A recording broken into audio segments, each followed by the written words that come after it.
L'histoire de Lazare.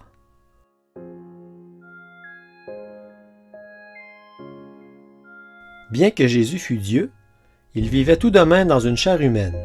Il était à la fois Dieu et homme.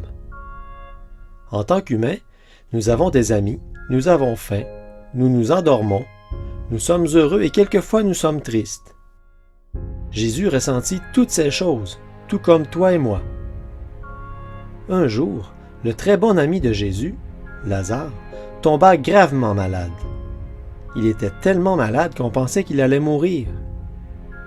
Les deux sœurs de Lazare, Marie et Marthe, eurent vraiment peur et envoyèrent chercher Jésus immédiatement. Quand Jésus apprit que Lazare était malade, il n'alla pas vers son ami tout de suite.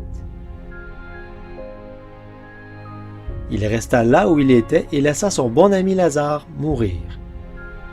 Jésus savait que Lazare devait mourir, afin qu'il puisse montrer la puissance de Dieu en le ressuscitant. Lazare était aussi un bon ami des disciples. Alors ils devinrent tous très tristes quand il mourut. Ils virent tout le voyage vers la ville de Béthanie, où Lazare était enterré. Marthe accourut la première vers Jésus, puis vint Marie, sa sœur. Elles savaient toutes deux que si Jésus avait été là, leur frère ne serait pas mort. Elles ne connaissaient pas encore la puissance de Jésus. Ils amenèrent Jésus au sépulcre où Lazare reposait depuis 4 jours. C'était tellement triste que même Jésus pleura.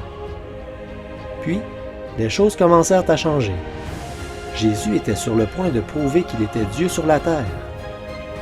Jésus ordonna aux gens d'ôter la pierre du sépulcre de Lazare.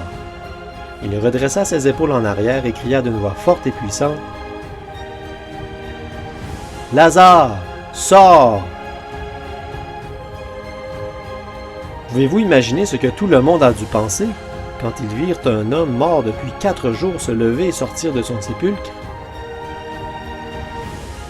Comment un homme qui venait tout juste de pleurer son ami pouvait-il prononcer la parole et le ramener à la vie?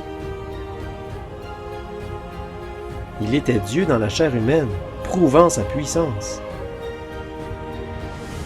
Ce même Jésus qui ressuscita Lazare d'entre les morts est ici aujourd'hui, prêt à t'écouter si tu veux bien lui parler. Il est ton ami et il est prêt à t'aider si tu as besoin de lui.